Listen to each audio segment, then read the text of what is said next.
A story. Let me go back to Aristotle in the 4th century, who said a narration that has a beginning, a middle, and an end. That can be a little bit confusing because very many things have a beginning, a middle, and an end. My day today has, or it's certainly going to have a beginning, a middle, and an end. I left home this morning, that's the beginning of my day, got here with you. Most of the middle of my day is going to be spent discussing this with you. That's the 3 parts, beginning, middle, and end. Is that a story? Certainly not the dramatic story that we are talking about. So, what else can we do to discover what the story truly is? Go to John Truby. John Truby is an American story teacher, writer. He says a story is when you tell somebody that another person is trying to want something, and he is having difficulties getting that thing. He either get it at a cost or not at all. When you tell somebody that somebody wants something, and the person has difficulty getting it, you either get it at a cost or not at all, and we know why. Breaking it down, I will tell you that a story is about somebody. A story is about a person or persons who try to get something, and they're having a hard time getting that thing. Either they succeed to get it at the end, or they fail to get it, and we know the reason why.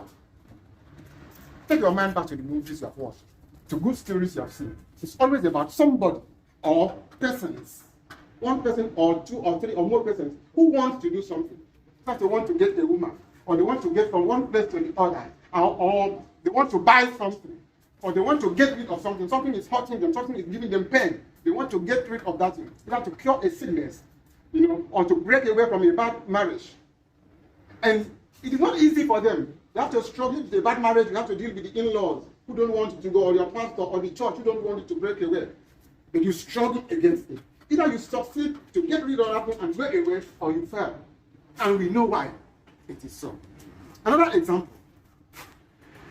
I have a friend of mine with ambition of building a house, the tallest building in our village. It's like the first skyscraper in my village. But he had to finish school. Before he finished school, he had problems with his school, and he dropped out of school. And he tried everything else, and he didn't know.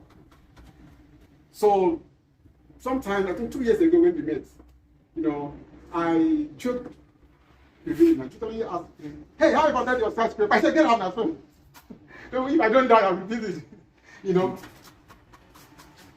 Story is always about a person or persons who wants something. And that thing should not come easy. If you want to be a star in this movie, and just call up Uncle Femi, "Hey, Uncle Femi, I want to play this movie." I say, "I will do it for you now." Since, okay, no problem, come and cast it. And you get it. It's no story. In the true sense of it. That's why when you watch certain movies, and the lead character, the protagonist, is having it too easy. Whatever he wants, because he's born into wealth, and he gets things very easily. That is not a strong story. That's not a good story. We are going to know why. So it's always about somebody who wants to get something, and he has difficulty. There is a problem. There is an obstacle, in that attempt to get what he wants. Either he fails to get it at the end, or he succeeds to get it. And we know why. We know why it's very important. We are going to know why it's important. Now, having said that, I ask you, why do we tell stories? If we had a bigger crowd, I would have had fun there. I would have had different opinions. But I know, I'm very sure, the majority of the opinion would be, we tell stories to entertain us, for entertainment. We tell stories to get away from the problems of life, to escape the real world, the real life. That's often the answer I get in situations like this. Well, why do we tell stories? Anybody want to have? Give me a shot. My name is Comrade Oluwabomi. We tell stories to teach others. Maybe telling story of my life now to my children. before they came to being. I went through this, I went through that, I went through this. And then by God's grace, where I'm struggling now for you guys is that I don't want you people to pass the lane I passed. I don't want people to see me as a failure. I don't want people to say, hey, she didn't go to school. Why will her children go to school? I want people to be better off than me. That is why I'm telling you this. And you should not, bring in maybe some dirty things I saw when I was growing up. I'm having this bumps.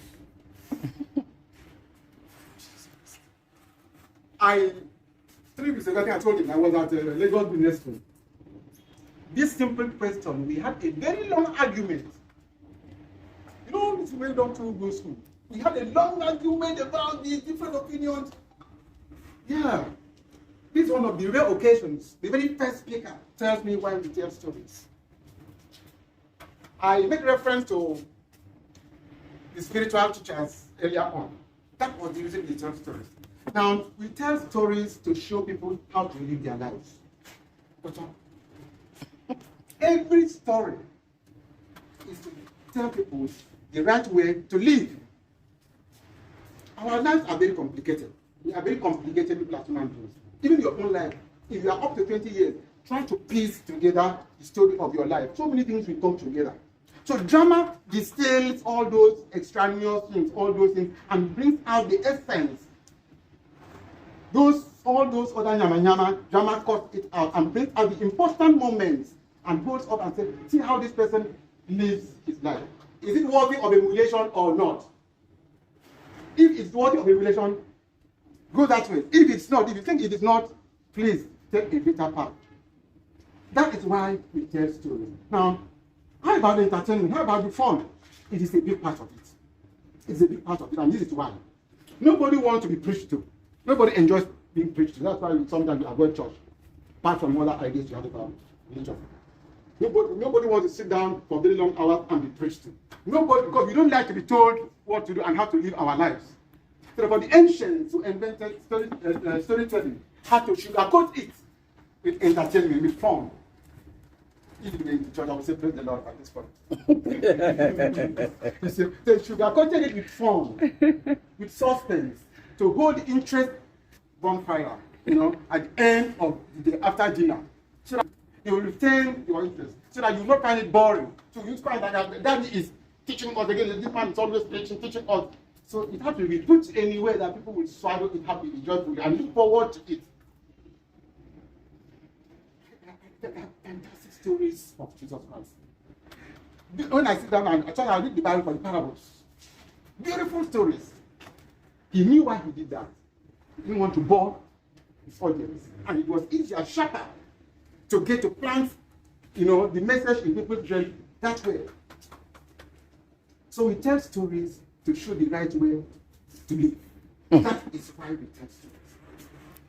And if you remember, most of the stories in times past always had what we call moral lessons. At the end of the day, ask, what have you learned from that story? What is the moral? What is the moral of that story? And good stories today still do.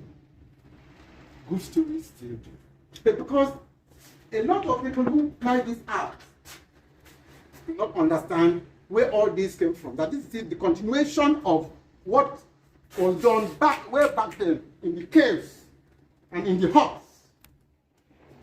They seem to have thrown away that aspect. So it's an American movie maker who said, if you want to send a message, use gesture or something to that, or Western Union. And because he said, everybody said, oh, the message, so you should not have a message. Hollywood has been divided ever since. But the best stories that have won awards, the best writers in Hollywood and around the world are people who write and you take something away. Movie is a different thing. Story is a different thing. I want us to have that distinction. Now, what we are going to look at the art of story and then the art of screenplay. So that you know that story first. Story comes first. When you have a story, that same story, you can take it to radio. If that is your thing. You can take that story and write a novel, if that is your thing. You can take that story and publish as a short story. You can take that story and put it on screen as a movie or a television program or the web as we have it today. That same story. All you need to do is to adapt to the conventions and the traditions of the medium. So the very first thing you do is, even as an actor, this story, this script I have been given, what is the story it is to start with? It's not just the guns. It's not just the explosions. The explosions are good. The spectacle, the beautiful sets, the big cars, they are part of it. They are very small, minute part of storytelling. They enhance. If you watch a movie that is full of explosions, full of gun shooting, beautiful, yeah, you are going to be entertained, you are going to be thrilled at that moment. Give it 24, 48 hours, you'll forget about it. But if you watch a very simple story about an orphan child who struggled after the death of the parents, who struggled in the house of maybe the uncle or the aunt, trying to, survive. And along the line, she's mistreated and she dies along the line, you will go home heartbroken. You will feel, not for that child, but for your own children. You just, God, please don't let me die and abandon my children for others to maltreat. True or false? Very true. That is what story is about. Very true. It's not about the explosions, it's not about the bombs. Those ones come, yeah. It's about our connection, our emotional connection to the stories. Yes. So, in screenplay, you have all the bombs, all the explosions, all the wonderful sets, the beautiful faces, and so on. But first and foremost comes the story. What is this story about? So, before I get down to how you should, what you should do, or how to identify a good story, a strong story, how to tell a story from a non-story, I want to say, it's not only the script writer, not only someone like me who should know about stories. The director who directs the story that we write should know about storytelling. If you have a very wonderful story, a very wonderful full script, and the director doesn't know what I am going to discuss with you today, that story could be abused. The actor, after the writer, the actor should know better than maybe every other person, not even better than the director. The actor. Because the director doesn't do anything on set. Do you realize? What the director will do? As to talk. Somebody operates the camera. If you are talking movie now, somebody operates the camera. And somebody will do costume. No be director. And somebody will act. No be director. And somebody will do light. No be director. All the director does is tell them what to do according to his vision. Now, the actor is the one everybody comes to watch. The actor is the one everybody comes to see. The actor must know about story. Because the actor represents our brain. Represents us. So as an actor, you have to know your game. And you have to up it every day. You have to know your game. You pick up a script and you look at it and say, what's this story about? So, it's a story of a dead woman went to market and saw a ghost. And the ghost just disappeared. And you said, so what is it about? What is it? You must be able to ask questions as an actor. And if you don't know what is a story and what a story should be, you won't be able to ask the right questions. At the end of today, if you are an actor, you are going to learn one or two things. Even if you are going to play one scene and you understand the story of the movie that you are telling, you tell them what to do, you play that scene and you stand out. Even if the director and others don't see it, those who have eyes. Because not only those who are number one. Come again? A story must have a protagonist. It must be about somebody. A person or persons. It must be, a dramatic story must be about someone or people. Or a group of people. Even when you have a group of people, somehow there will be one person that is the arrowhead. Even when you have what we call an ensemble cast. An ensemble cast is a cast where you don't have any particular person who is the lead, who is the main actor, who is the protagonist. Everybody plays almost equal part. Mostly in comedy, even other types of stories too. Everybody does almost equal. It's called an ensemble cast. Everybody does equal thing. Now, a story, like I said, what is a story? I said a story is about someone who wants something or tries to get something. So there has to be that someone. And we call that someone the protagonist. Another word for it is the hero. Another word for it is heroine. Another word for it is the main character. But I don't want to go deep. When you go deeper into storytelling, you discover that sometimes you can have the main character and the protagonist in the same story. When the main character and the hero do the same thing, when a character does the same thing, a main character and a hero should do, then they call him the protagonist. That's advanced. For now, know that every story must be about someone or a group of people. Number two, the person, the protagonist, or main character, or whatever you call it, or a group of people, must want something. Call it desire or goal. Meaning they are fighting towards something. Yes, that person must be looking for something. Either to marry a girl, or to get the girl to be in love with him, or to build a house, or to yapa. But that person must have a goal. There are a lot of movies I watch, it's all about parenting. The main character is just doing one thing or the other. And it always starts from where you have a main character who doesn't have a particular line of business. There is a businessman. You see a lot of that in Nigerian movies, right? He succeeds in business. So what is his business? He drives big cars, he has a big house. What is this man's business? Nobody will talk about. Very few. Is it not strange? It happens a lot in our movies. Because our society is like that. You have neighbors who are very rich, but you cannot put your finger on what they are doing. So we take this to our storytelling. It's not right. It's not universal. It's a Nigerian thing. A protagonist must have a goal. He must seek something in the story. He doesn't have to do this today, do that tomorrow. If it is not what he is seeking at the beginning, somewhere along the line, you might be looking for one thing at the beginning of the story. But soon after what will come to, which is called the first plot point, he must have one particular thing that he is looking for. So that is point number two. The first point is the story must be about somebody or a group of persons. The second is that there has to be a goal. That person or persons must want something, must do whatever they are doing to get something. They must have a goal, a target. So, when I started out as a young person, I wrote my very first script when I was in secondary school. I was in my 4th year in secondary school. And it was recorded for NTA Calabar back in those days.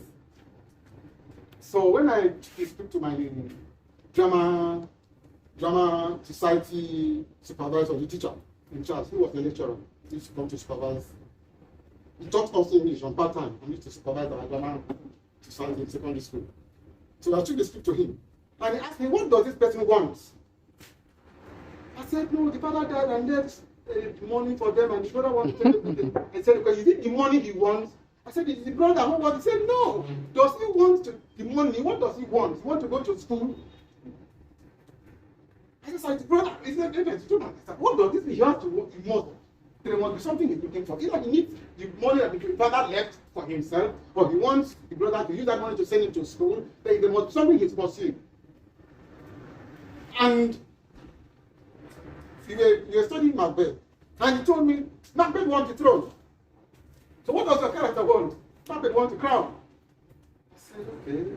So I went back and rewrote that story. He won the prize in the drama competition, back then for secondary school. And it was chosen to be recorded on television. So your character must have something he or she is looking for. Must have a target. Target. You call it a goal. Or some call it desire. Now, number 3, a need. The character must have a need. That sounds funny after a want. A need. A need. Okay, a need. Must have a need. What is a need? What is a need? We have a protagonist. We have wants and needs. Some of us blame in Africa when things happen to us.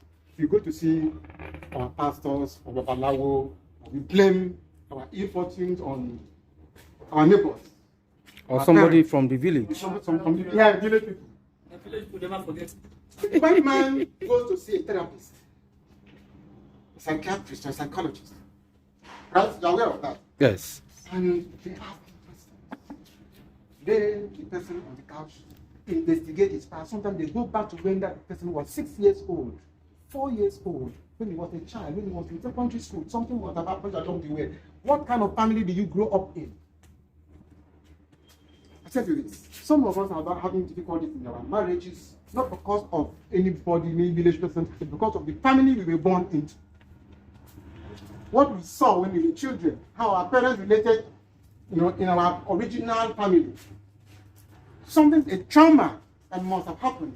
Did you lose somebody close to you at some point? Could be when you were a young girl in secondary school. How did it affect you? Nobody came. Just after the morning, you just finish the morning now, you go back to school, or you go back to work. It has taken something out of you. You probably have blocked your vision for the rest of your life. Until somebody traces it, you will attribute everything as the result of that trauma to witchcraft and other things. But you forget about the psychological effect. Living in Lagos is traumatic. Young people growing up in Lagos, a few years ago, I always lived on the outskirts of Lagos for a very long time since I got married. So I have cousins who live around Tulare here, Jebule. So one of them who lives around Jebule came to visit her children. They stayed for about 3 days. And your children, they would play with my children, and then they would be 5. And they would tell my children, yeah, bye-bye. My children would cry. They never heard of such a thing around where we, not that where we live was highbrow, but you just removed from where, even school, they never had that kind of, these children would cry. For days after they had gone away, my children were still having it difficult to interact with other children. But when they started and then they would run inside. The next time they came for a visit, my children became like something happened. They're frozen.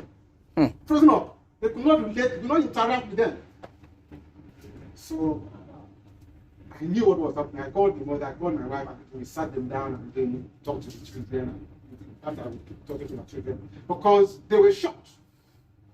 It could have gone on for the rest of their life. They might have found it difficult to interact with other people. Let me tell you what happened to me when I was I had a teacher. I was smallest. Not I was youngest because of my size. So in my 3rd year in primary school, I had this teacher who was always taunting me, and they thought it was fun. He called me the shortest, the that, and they thought it was fun. So, and my classmates will mimic him. So one day, the headmaster's wife overheard him and came to call him out, talk to him, and then called me to the headmaster's house and said, I should not allow that man to say that to me. Counseled me, talked to me a lot, and they were very exposed people. I said, no, I should not go into the world feeling, timid, afraid that people are going to say things about me. I should be very proud of myself. Don't you know that you're a very brilliant person, you're very intelligent, you go places, and disabuse my mind, and unfortunately the man stopped. It was later in life when I started, because when you write, if you are serious about writing, you have to take interest in psychology. If you are serious about acting, you have to take interest in psychology. It's a secret I'm telling you. Forget about whatever you studied in school. If you are serious about drama, acting, directing, producing, writing, you have to take serious interest in psychology. Start reading books on psychology or stories that concern things like that. So it was later I realized that what that woman did for me several years ago broke me out of a kind of fear. Because most of our psychological problems are fear-based. Fear. So what is a need? Our character, our protagonist, who wants something, just said, know how to respect a woman. And his need will be to learn how to respect women. True or false? There is this film called Tootsie. This about Michael. It's an American film. This Michael who disrespects women. A very good actor, fantastic actor. The people don't hire him because of his pride and arrogance I'm talking about. And disrespectful. So he goes to audition for a movie. I mean, nobody has seen Tootsie. So he goes to audition for a movie. And the only role available is the role of a woman. So he decides to take it, and play it in rap, dressed as a woman. And he looks so good in the role that the man who is playing the hero, falls in love with him or her. Let me say her. Good. And the man is equally very arrogant and disrespectful to him because the man thinks he is female, right? Mm-hmm. So that's how Mike learns his lesson, that the way he treats women is bad. So his need before his realization was that he should respect women. If you have a person who is a liar, an actor who is a liar, and because he has told so many lies and is having difficulties, that's why I said, and we know why. Remember when I said we know why? Yeah. This is the why. The need here is the why of storytelling. You go away from here a little bit more knowledgeable about business. Now, you have a man who tells lies. After some time, at the beginning you may succeed. You lie to Mr. A, lie to Mr. B, lie to Mr. C, and get away. By the time you lie to A, B, C, D, to P, and you are known around the neighborhood, you will no longer have it easy. Your business will begin to struggle. People will no longer be patronizing you, right? You may not even know, because in stories, the protagonist must not know his flaw. We call it flaw. The protagonist must not know his flaw early in the story, because if he knows and corrects it, the story has ended. You understand? So the need of a liar is to stop lying, to learn to tell the truth. That is what storytelling is about. Are you beginning to see something? Are you beginning to see bad stories we write? A lot of us writers don't know. Big writers who are big time in Nollywood. Big writers in Nollywood don't know these secrets. And it's in the open. There they can study, they can read. Some of them read theater arts. They probably majored in something else. Or did not even take this kind of thing seriously. I never anticipated that Nollywood would be what it is today. And they did not take their time. And it's difficult to make an average Nigerian to read. You don't like to read. They say when you want to hide something from a black man, put it in the book. Writing. Put it in writing. Or put it in writing, or put it in the book. Hide it. Yes, I did in the book. Okay, sorry to digress. I read something on the platform a couple of days ago of a Nigerian couple in London who invited their pastor to their house for a dinner. Okay. They had written a check. You see it? Yes. Okay, they've written a check, a $5,000 check, or a pound, £5,000 check to give the man. And somehow along the line, the check disappeared from the house before the man finished and left. So the wife and the husband put their heads together and concluded that it was the pastor who took the check. And they wanted to give to him, but they were very angry. They discontinued to attend his church. So one day the wife, ran into the pastor and braved it to tell him, hey, Oga Pastor, you've noticed we've not been worshiping in your church. Man said, yes. He said, the day you came 49 in our house, the check went missing. The check went missing, and he suspected that since nobody else came to the house. The man said, yes, I took it. Some of you know. So I took it. I put it in the Bible on the days that was next to me, so that it would not fall off. And it was about 1 year. This discovery was 1 year later. It means for 1 long year, those guys did not open that Bible. Open with. Wow. Open with. So that's the story of a black person, you know. So the need is something, a psychological thing or a moral thing that is setting the character back. You can call it his blind spot. It is a flaw. And the common word we use is weakness. Everybody has a weakness. I have one. I still have some, a few. And I've dealt with the big one that set me back for several years. Several years. So when Femi was talking about, I go talk, if I go so wrong, I go talk, it sets you back. It might be the right thing, but you are doing the right thing in the wrong environment. You have to look for another way to go about it. So let's move on.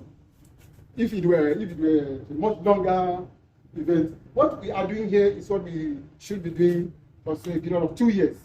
I'm trying to fit into 30 minutes or 40 or whatever. Now, the next thing that you should look for in the story, in fact, I had to jump to need. I should have taken this step. I wanted the need to come next to want so that you can tell the difference between want. Want is the physical thing that the hero is pursuing. But a need is a psychological thing. It's inside of him. It's an experience. Something had caused to him in the past. He is not even aware. But he is aware of the want. He's struggling. But you must always make sure that you connect this need to the want. How? Until he is able to overcome this need before he will be able to get his wants. Yes. Is it also in our real life? In many cases, it's so. So, when you go to seminars like this about storytelling, you are going to go away learning something about yourself. Or you are going to go away inspired to go back and search your soul. It was storytelling that made me discover a lot of things about me. About myself. So that is what storytelling is about. To make you discover things about yourself. Learn. Now, the next one is obstacle. Opponent.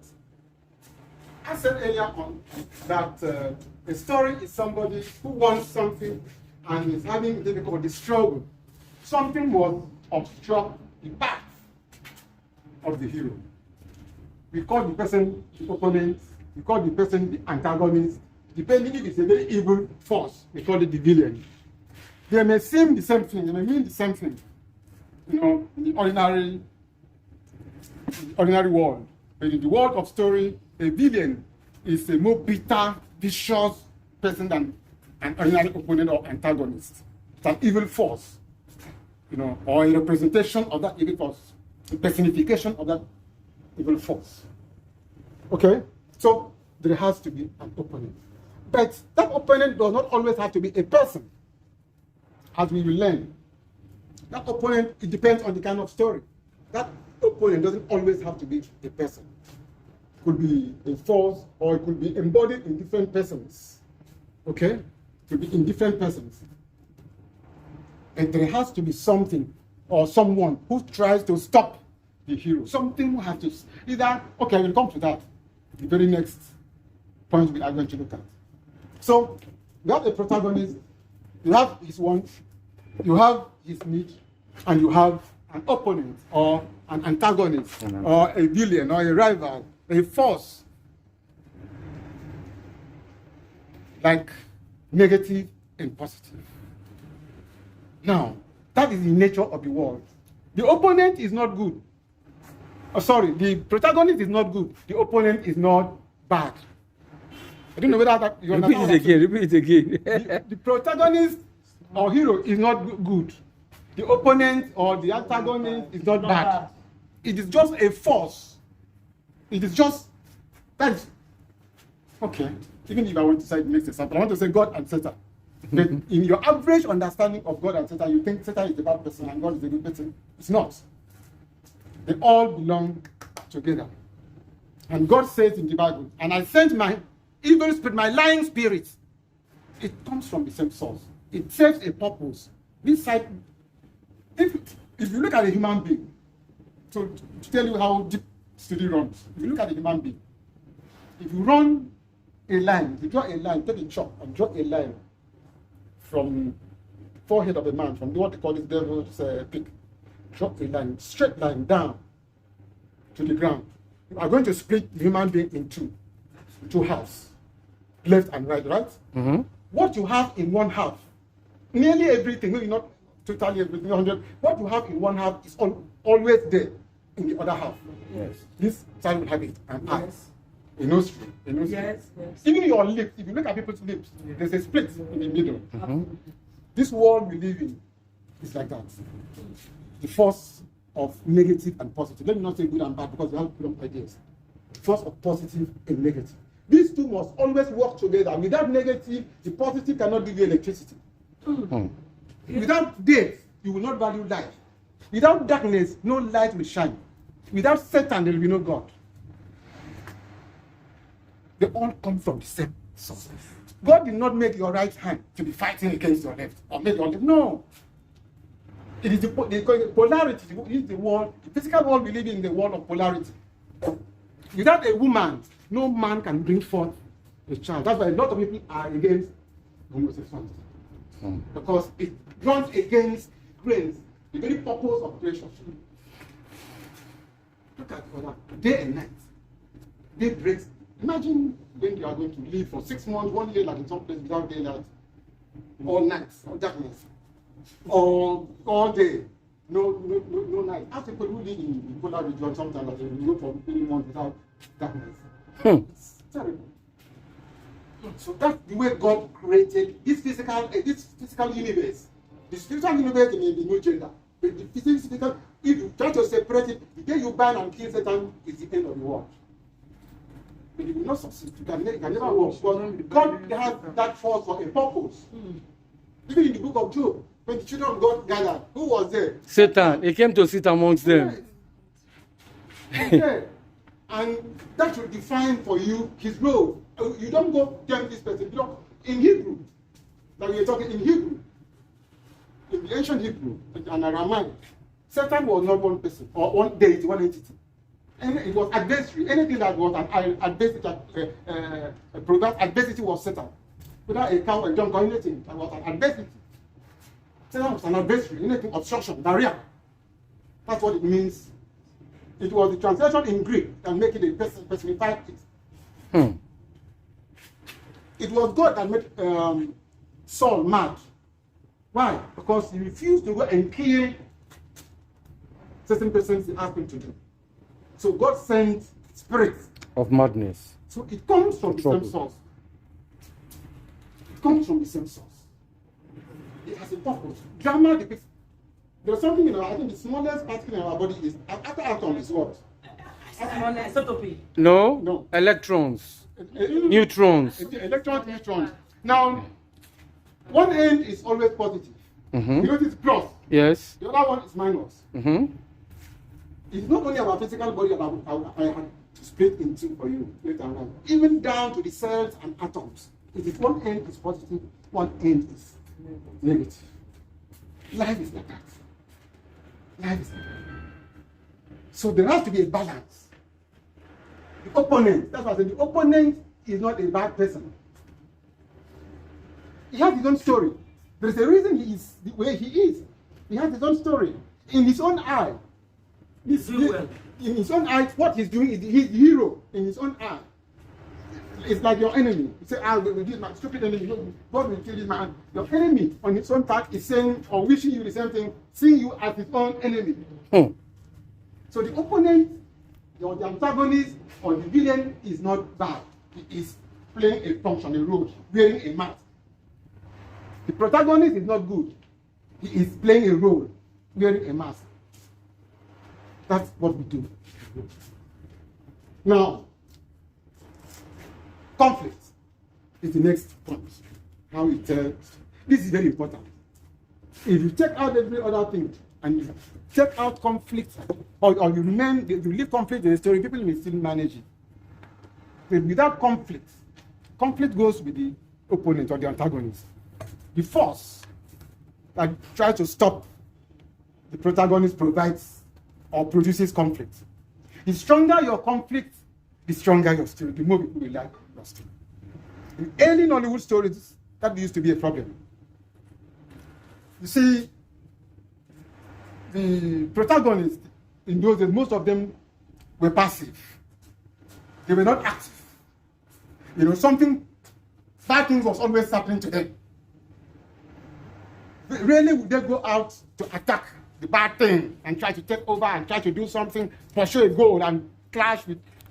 I remember a particular story we wrote, and I think the producer of somewhere along that took out had problem with the person who was playing the antagonist and dropped the person and tried to create something else. So Rita, Rachel, the late Rachel, may God bless her soul, was always having issues. The daughter was hit by a hit-and-run driver, lost the husband, you know, things were always happening to her.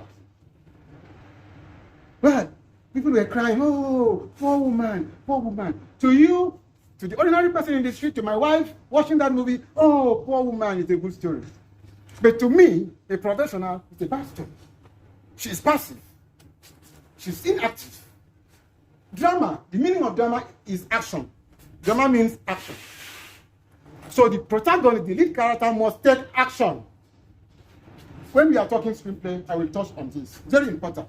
It is the action of the protagonist that will clash with the action of the opponent, and it will produce conflict.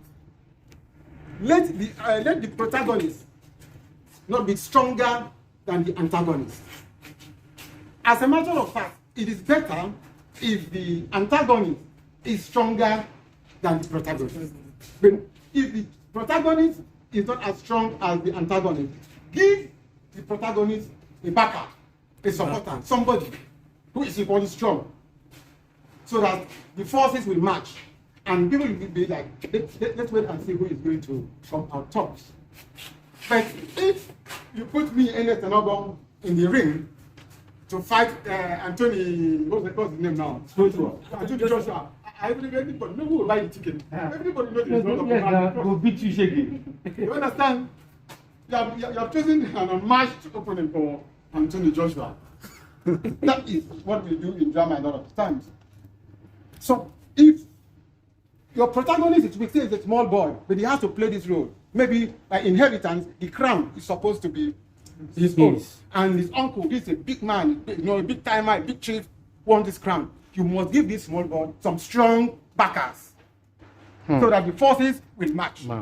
But do not make the protagonist stronger than the antagonist. In fact, the quality of your protagonist depends on the quality of the antagonist.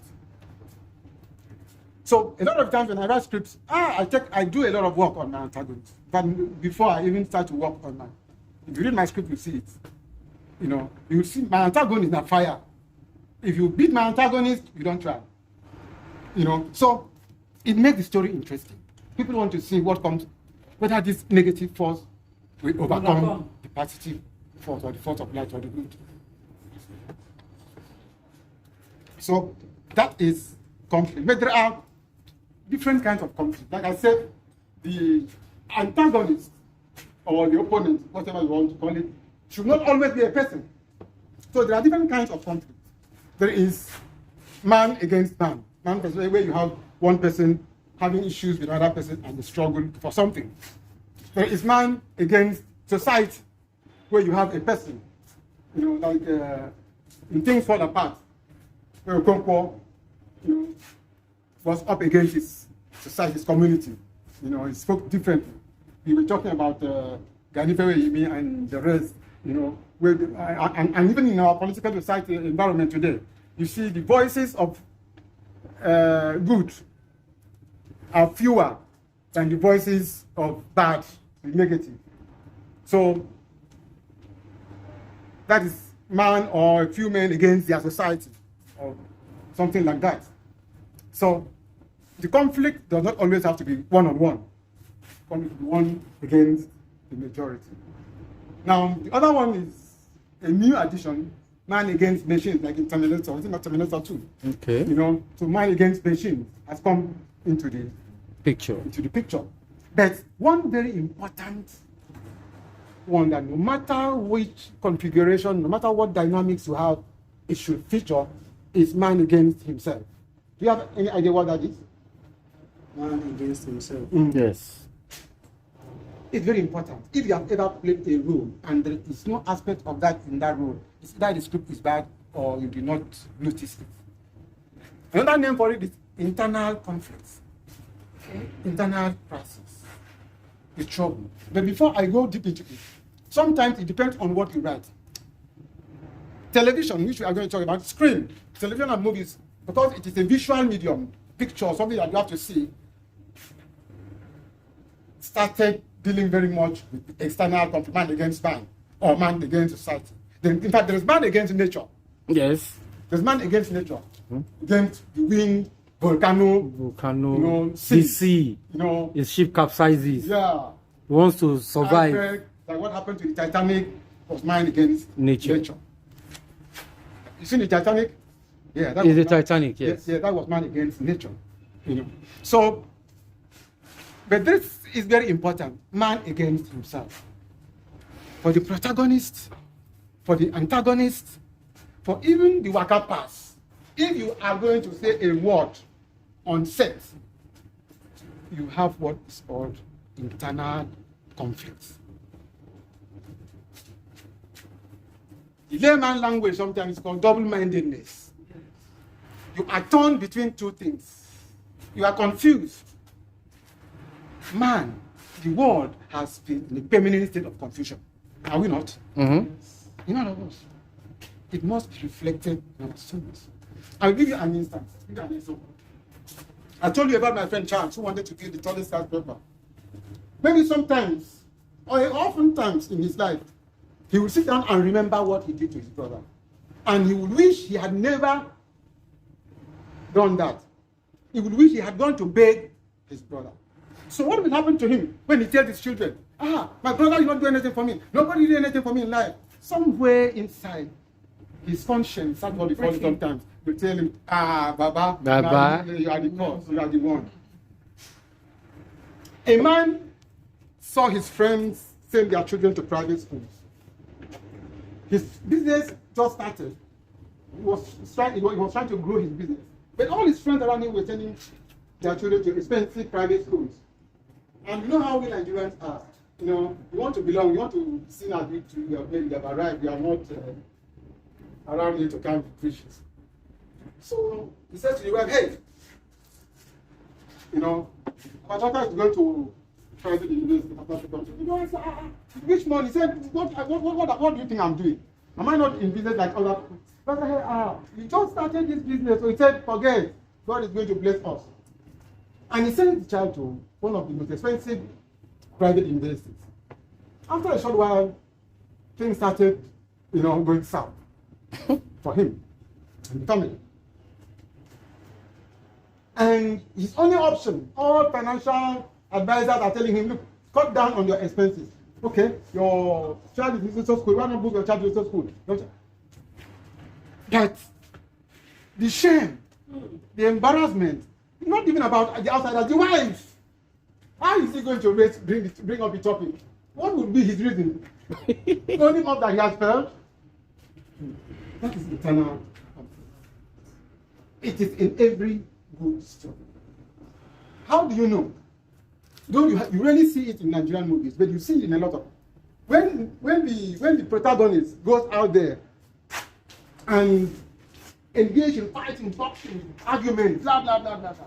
The next scene, if not the immediate scene that follows, 2 scenes later, you see him in a calm, quiet environment, maybe with an ally, or maybe with the wife, with a partner. It's like they are regurgitating, rethinking, reviewing what had happened. True or false? Mm-hmm. Watch out the good movies. Good movies don't always go back from the beginning to the end. There are moments of introspection where the lead character, in fact, nearly all the good major characters should go inside themselves and think and review their actions and then come to a decision. I'm going to mention, if I have the time to talk about scenes later on. So it is after this, it is at this point they take decision for the next action, the next step, the next blah, blah, blah that is going to happen. So it is at this point that they look at themselves, you see the internal conflict in action come to the fore. You can see somebody punch a table, punch a wall. Have you ever seen such things in scenes? You know, as I was saying, this man with the craze, it's a psychological thing. If it were possible, it's himself he would have kicked. If it were possible, it's himself he would have punched. He had to take it out on the wall. And if he really absorbed the pain, he blamed himself. He should have not done this. Or maybe he has an argument, and as soon as the other person walks away, you see him smash something.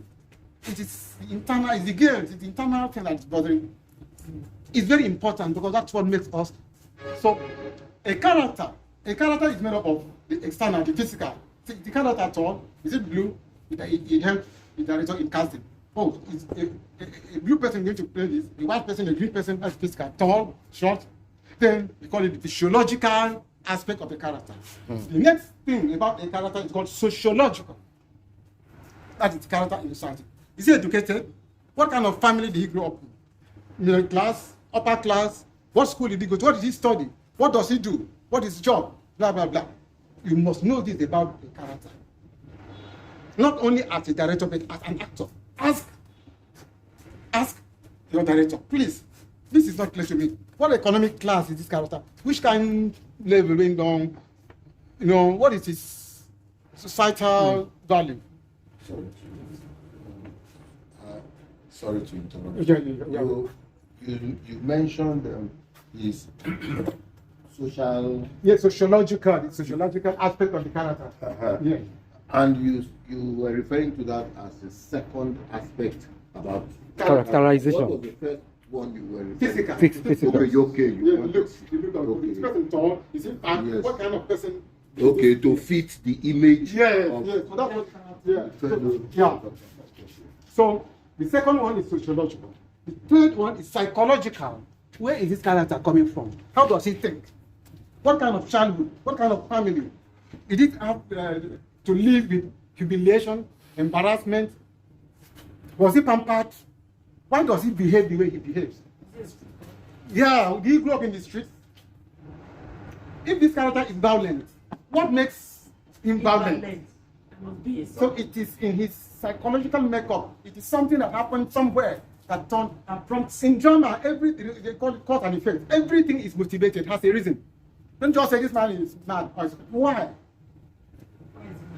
And we know Why? That's why I started with that. Whatever the character does, we must know why. The only time you do not know why is the very first action that triggers, which we are going to come to, for the inciting incident. Can be arbitrary. But even that inciting incident is not arbitrary. It might seem so. But every other thing that happens, there has to be a reason. You may not come out in your play to say, this character, sometimes you imply subtly, in a very subtle way, what is the cause. A good writer does not create a scene and say, okay, in this scene, we are telling why this character is down there. The father used to beat up the mother, and no. We must imply little by little, and we get to know. Yeah, get to know. Okay, this man doesn't like the daughter. Well, what are they doing? They behave like this outside. The mother, she doesn't know love. She doesn't have love. She has not experienced love. She has been the one looking out for herself, even though she's living with the mother. Because of how you see how they relate with the mother. You see how they relate with the father. You know? My friend's father came to visit him. And he invited me to come and meet his father. So the man was not happy. He was on edge. The man was, and the daughter-in-law, Daddy, what's the problem? He said, you have not told your sister that I told your sister I'm going to stay 2 weeks. You have not told your sister that I'm going to stay for a month or so. No, I beg, call your sister. And I came to realize that the sister is younger than my friend. And I just added one and one together. The sister is very rich. The family respects the sister more than they respect him. I just concluded. I one and one.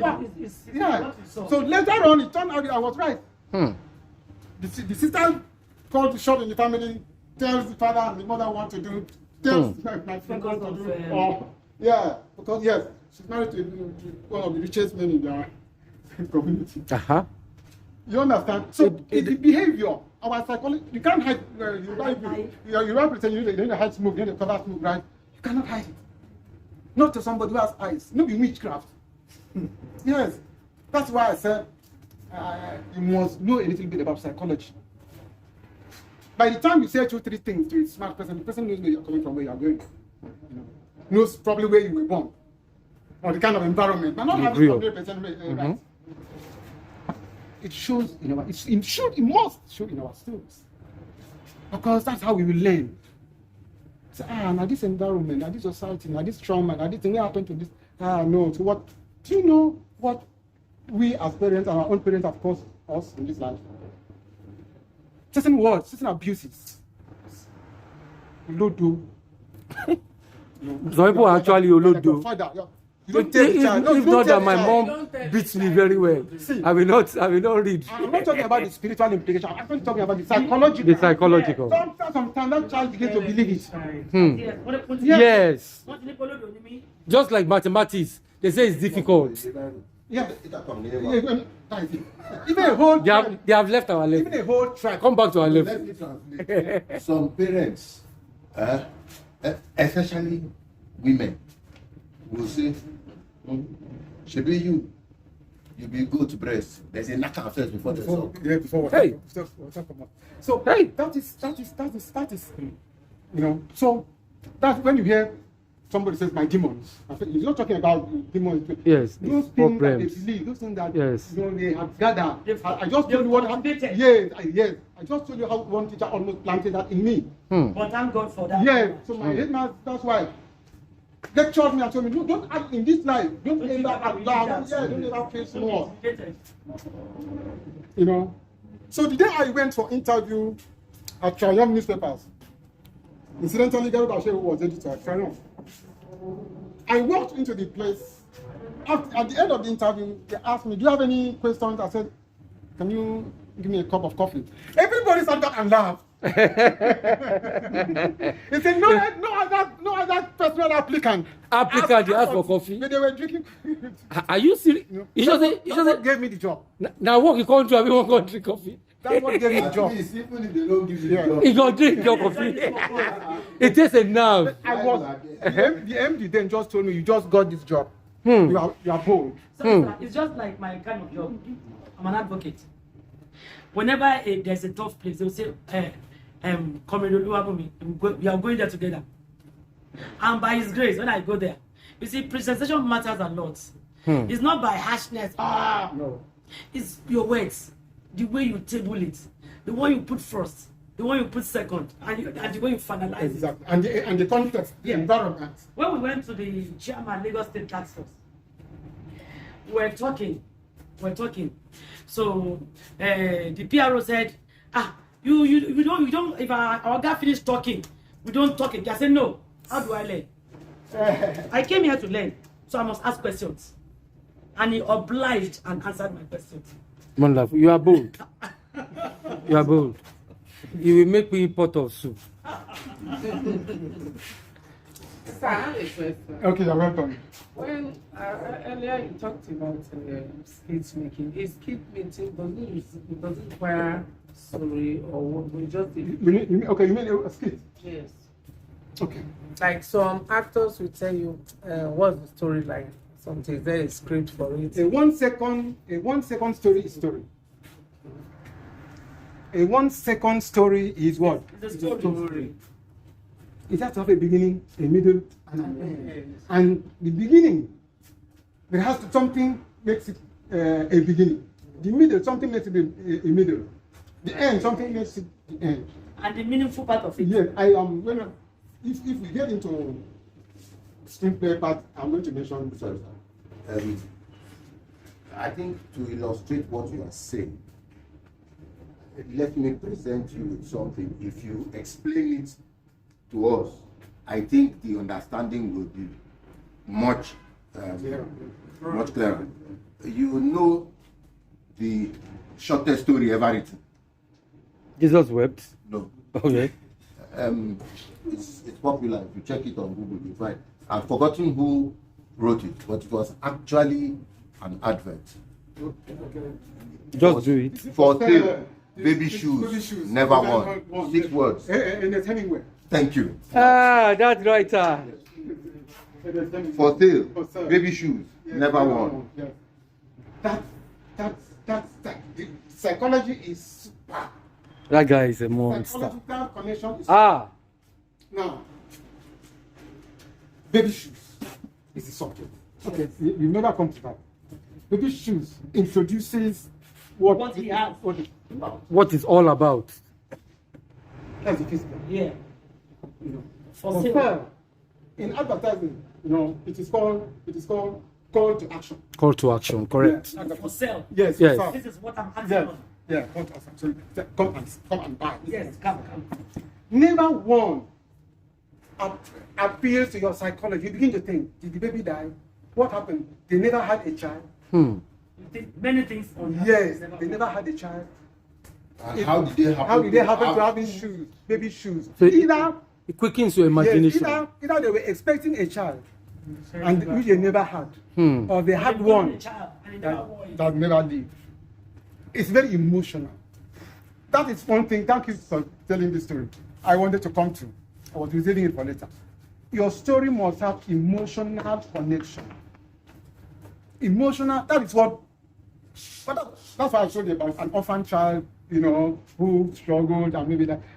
It connects with you more than the bombs, the explosions, the big sets, the big cars, the more, multi-talented people are in the show, big stars. If I had my way to produce a movie, I probably will bring the big stars to play feature roles. I will look for unknown faces to play my major roles. But they must be good. So that I will be able to mold them. We have lost it in Nollywood. Pride has come in, money and so on. We have lost it. We almost got it, but we've lost it. I no longer connect to Nollywood stories. I no longer connect. Even my wife that was a big fan. You have gone to Telemundo. And now the opportunities are bigger, you know, YouTube and all of that. Everybody see them all over the world. We don't take time. People don't you wonder why our stories never win Oscars, big awards outside? If our stories win awards in London and Nigeria organize an award. Yes. Now, You local notice- award. You notice that? Yes. Now, Nigeria award. Or in Africa also. We have stories. We don't tell them. Africa, white people, they tell me those that belong to the same group. They tell me, you know, it's a good mind of story, but we don't know how to tell these stories. Now, not that we don't know how to tell these stories our own way. We don't know how to tell these stories the universal or the American way that we copy. Because Bollywood, they tell their stories the same way. And they are accepted. From the beginning, they never pretended. Even now, they are beginning to pretend. From day one, the Indians never pretended to be telling Hollywood stories. It was who started to produce. No. Now they are song and dance. Yes. Total theater. Yes, that was their story. But our own from day one, people were lifting, you know, Hollywood stories and Down. backing them up. So if you want to speak that language, we should master the language and speak it well. If you want to speak Pidgin, maybe speak Pidgin. Yes. If you want to speak our local Yoruba, maybe speak. one. Look, Yoruba stories are wonderful when they are told in Yoruba. You notice? Yes. You know why? Because they are grounded, they are at home. You're at home. They're at home. They know the culture they are portraying. Yes. They know the language. They know the nuances. They know the psychology of the people they are talking to. Okay? Okay. So, it brings me to, after conflict, I've told you about internal conflict. I've told you about physical conflict. I've told you about man against machine. I've told you about man against nature. Man against himself. And man against himself. These are all aspects of one element, conflict. Now, whether you are going to concentrate on the external conflict depends on what you write. Because television and film, you know, are visual media. Let's even call it one. Because the screen is a visual medium. we do a lot of external conflicts. There must be an external control so that people see who this person is attacking. But that is not to say that you won't have internal conflict in the characters, because that is what helps in character development, which possibly will be touched. You understand? But when you are writing a novel that you have all the time to describe the person's mind, the emphasis is always on the internal conflict. In novels. Yeah, in novels. Because there's plenty of time you can go into the person's mind. You can go into the person's past, you can go wherever you want to describe, to talk about. But on television, you cannot look inside the person's mind. You have to externalize what he thinks in some action. You understand? If the person is not happy with you, you cannot see his mind that that person is not. So he will come in and there are empty seats around you. He will choose to sit away from you. You understand? And you are the only person in the room, and the person sits away from you, and maybe pretends or maybe buries his head in his phone. You know that he is not happy with you. There is something wrong between you. So it's an action. But in a novel, the writer can say that and also tell us what is going on In his inside mind. So internal conflicts, is very prominent in novels and short stories and newspaper features and all of that. Now, for the stage is both visual and internal conflict. But because of the limitations, stage, you cannot bring the river, though there are effects you can create, but there are certain things you cannot portray on stage. So the stage dwells on a little of more of dialogue and internal conflict, and less on external. Now, like I said, it is the screen that will show a lot of external conflict, and of course, you always find opportunity to also show internal conflict. By way of summary of the elements that will help you to identify a strong story. I'm not saying a screenplay now. I'm saying a strong story. Like this is better. No. Who can name one thing that you have to look out for? For external story. For a story. Just want to, okay, you get a story. Somebody tells a story or gives you a story, and you say, okay, where are the elements of a good story? After reading it, you want to. So what would you be looking for? One thing you will be looking for out of the things I've mentioned. Okay. I will be looking for out of what you have mentioned. Yes, out of the things we have listed are the elements of a good story. A good story. Yes. Okay. Okay, yeah. The why. The need. The need is one. Okay. Talk about the need. The want. The want, yes, the want has to go. The goal always follow the goal or the desire. The want says. Cameraman, I think conflict. Conflict. Another one. If you don't know it, Then flog you. the opponents. The antagonist. So that's the same thing. The opponent, the antagonist, the antagonist, all the same. So that's about it. These are what I have just run through now. Would go on to go deeper and deeper into them. Would go on for ages. And I'm just skimming like I did. It's an overview. Now, let's look at the art of screenplay. Now you have your story. You have a story with a strong protagonist who has a want, who has a need. You have a story that has a conflict, internal conflict and external conflict. And you have, to tell this story either for radio or television. And you choose to tell it for television or film. Don't forget, you can take this same story, this one story, if you want to radio. You can take this story and make it a novel. It's the same thing. They all are, that's what art and stories have in common. These story elements. But you have chosen a medium called the screen. You want to make a movie. Or you have been given a movie script and you want to evaluate it. Either you want to evaluate it or you want to write it, you want to act in it. What are the features? What should guide you? What should help you? If you want to write, a movie script. With all the elements I have mentioned, somebody gave you a story to write, told you a story, and you have evaluated it to say, okay, who is the protagonist, who is the antagonist, the conflict, the want, the need. Okay. I want to write this. How do I use these elements in a screenplay? Or somebody gives you a script. Okay, auntie, you don't have to do nothing for a long time now. I say, this is my script. Two person right. Are they good? How do you tell? Very important. How do you tell? Now, the difference between story and screenplay is that a story is a story that I've explained what it is. Somebody who wants something has a hard time getting it, either he gets it or he fails, and we know why. That's a story. But for a screenplay is storytelling. Hello? A screenplay is storytelling. The other one is story. This one is storytelling. If you have taken this story to radio, it will still be storytelling. If you are taking it anywhere, it will still be storytelling. What is storytelling? Storytelling is the narration of a sequential event. How you arrange these elements that are just enumerated in a plot, so that it becomes something interesting and of significance. Okay?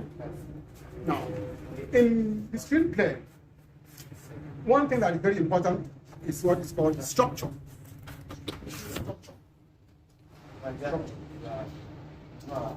A structure is how a story or a narration or event are sequenced, the sequential arrangement of events in the story to produce an effect and significance. To produce an effect means so that you will feel emotionally.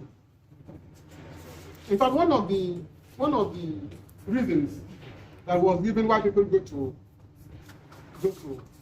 cinema is that people go to the cinema to feel deeply. To feel what? To feel deeply. Deeply. People go to the cinema to feel deeply.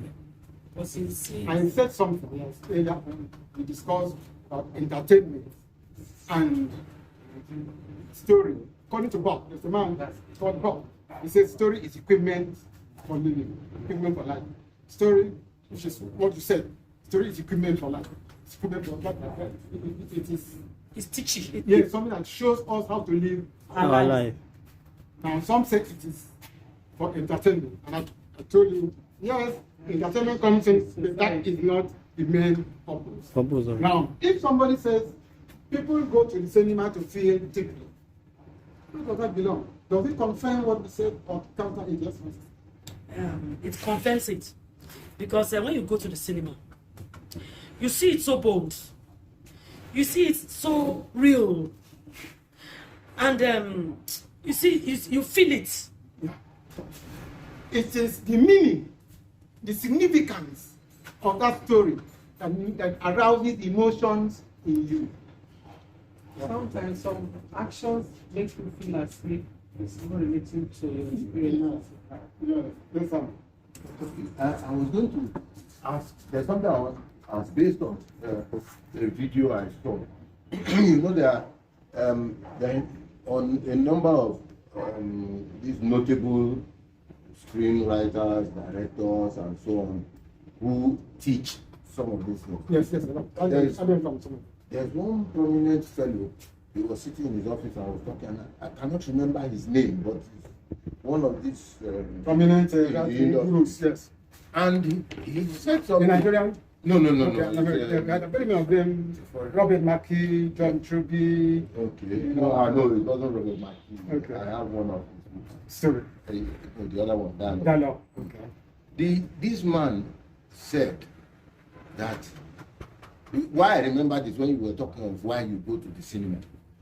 This guy says, look, nobody goes to the cinema to go and get annoyed. To go and get angry.